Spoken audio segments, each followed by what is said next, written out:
up several commercial businesses, and we know because of the lack of homestead exemption, and more importantly, the fact that the Save Our Homes cap never attached to those properties, commercial numbers are just very, very high across the board. Then I looked up a couple nonprofits. The very nice gym over here, First Avenue South, that the YMCA runs, that I recently canceled my membership because it's, what, $60 a month, and that's a little bit expensive. They pay $0. And you put that in line with some of the businesses right around it, it's quite a stark difference. But I hope my unscientific, unrepresentative sample of the distribution of the cost for our EMS system was as interesting to you as it was to me. Just how should we fund these increasing costs of our EMS system? How can we contain costs? Is increasing our ad valorem taxes year after year really the best approach?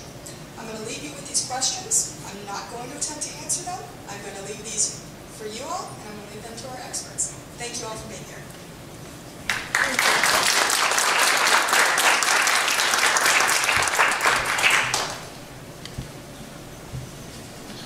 Thank you, Nancy.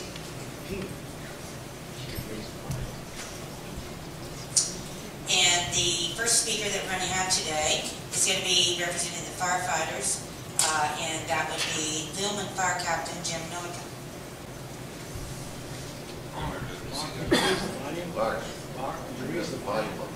Oh, we need to turn it up. Is it on? Presentation. Lights on. Okay, you'll turn it on. Get the lights on. Jim, you got to turn the lights on.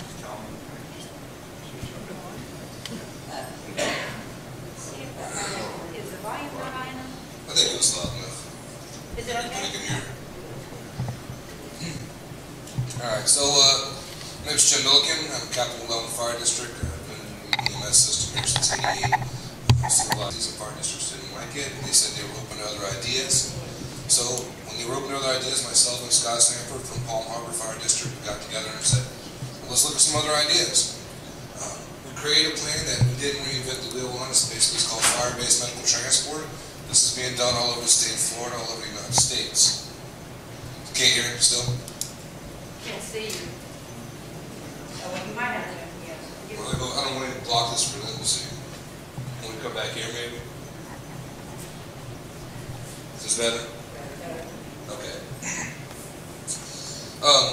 So we put together a plan. We looked at what other counties were doing, similar to Pinellas County, who had a lot of cities, had a lot of alternatives, a lot of options, a lot of ways to transport patients. We looked at places like Broward County, who has, I believe, 38 cities. Of the 38 cities, 18 of their fire departments transport. We looked at Palm Beach County, who has 20-some cities. Of that, 12 of their cities transport.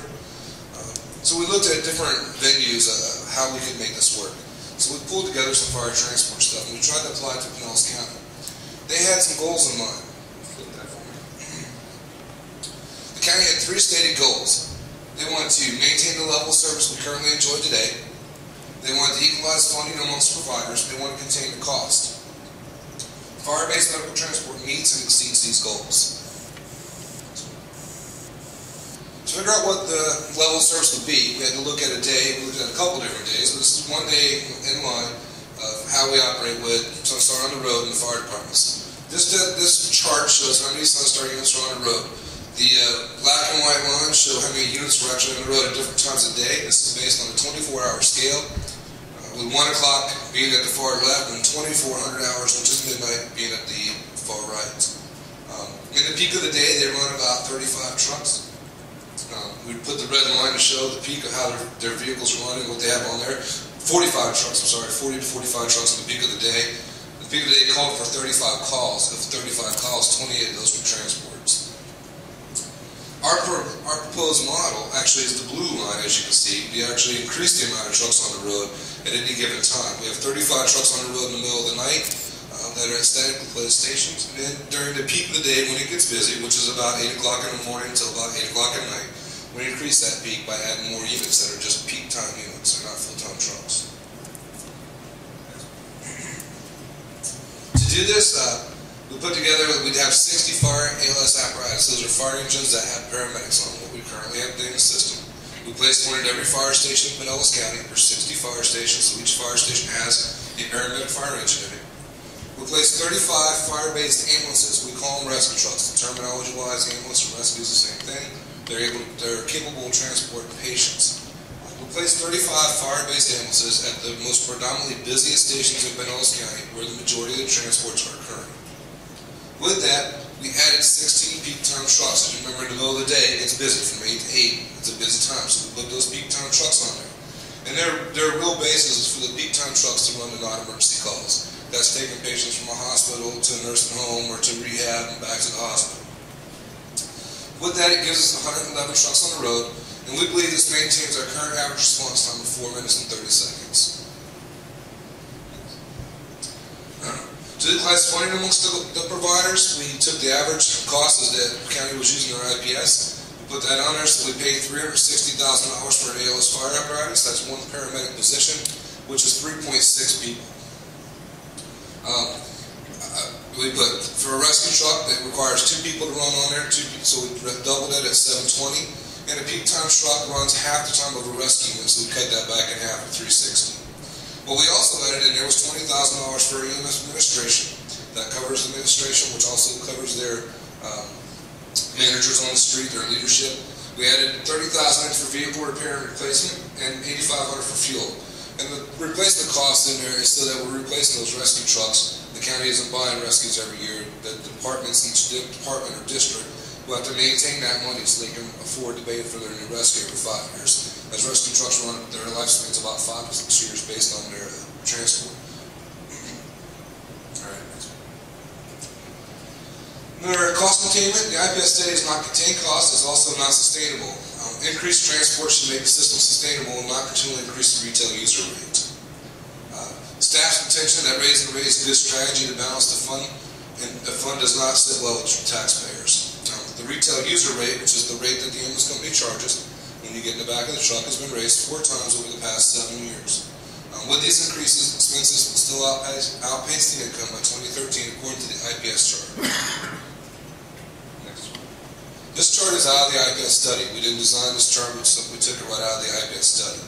What this chart shows is there were times where the county was making money in the ambulance company. The green on there, the county was making a lot of money with the ambulance company. There were times when we were making $12 million coming back into the fund, which also helped pay for some of the EMS stuff.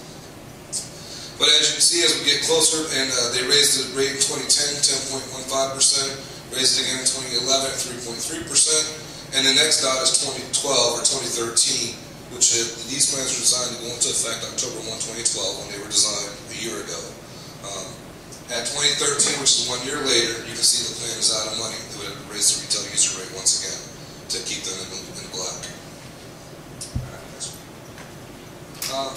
Our plan actually contains the cost by funding each type of unit. We don't fund the employee pay or benefits, so that's up to each of the fire districts. Someone wants to give them a 5% raise, that's on the city or the fire district to figure out how to fund that raise or fund the additional benefits. We fund them at an average cost of the funds and the pay and benefits. And then we don't fund the number of transports. We fund each unit for the type of unit that it is.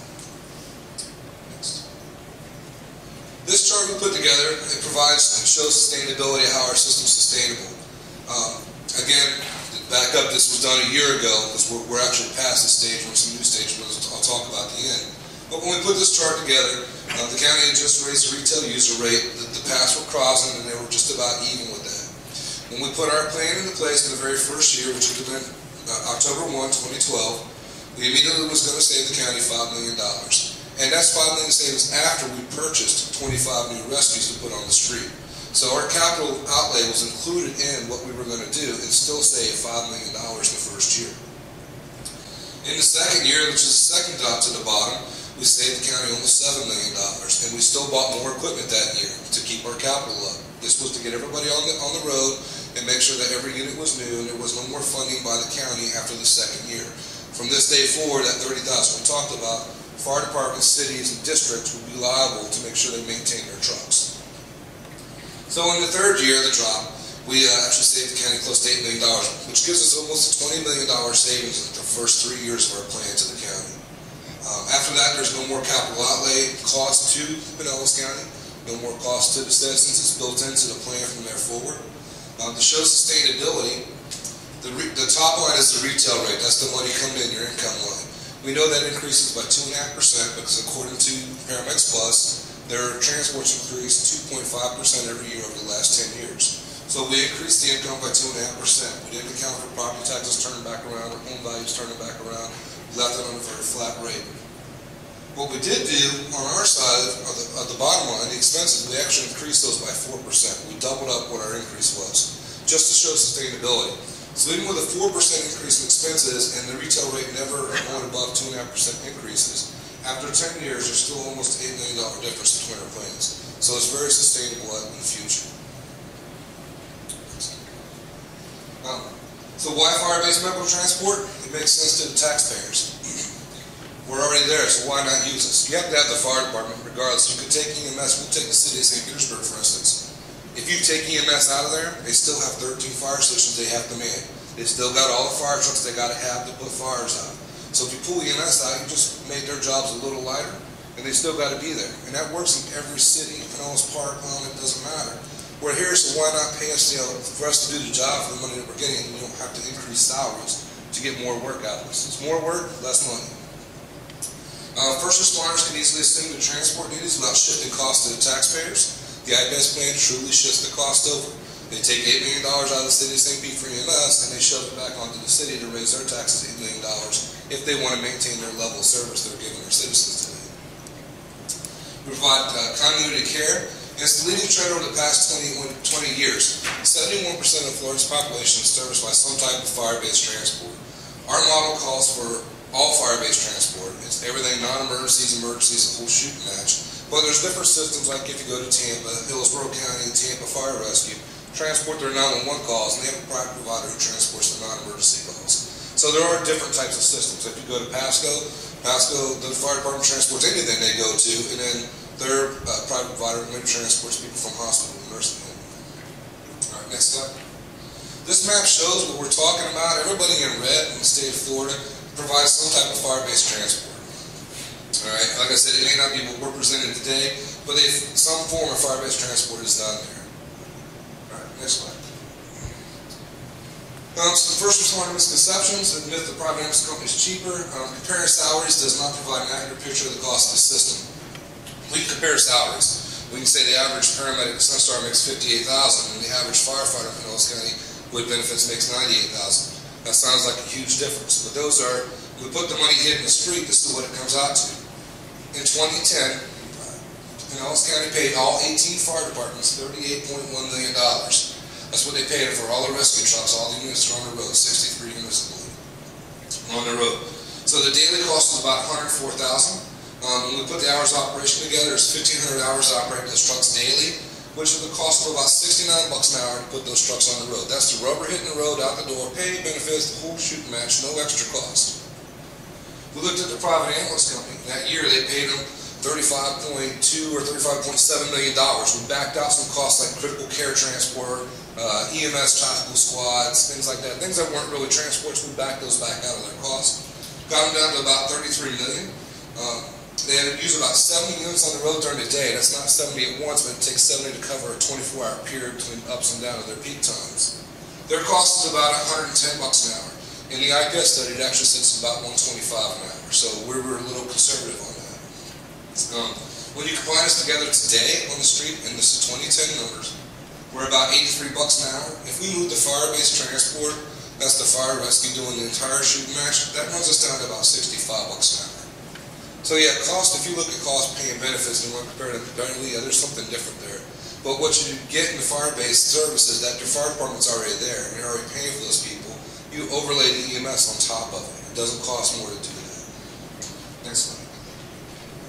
Beyond the county's goal, our plan enhances the current level of service, delivers a higher quality of service through continuity of patient care, implements the priority dispatch system, and provides sustainability.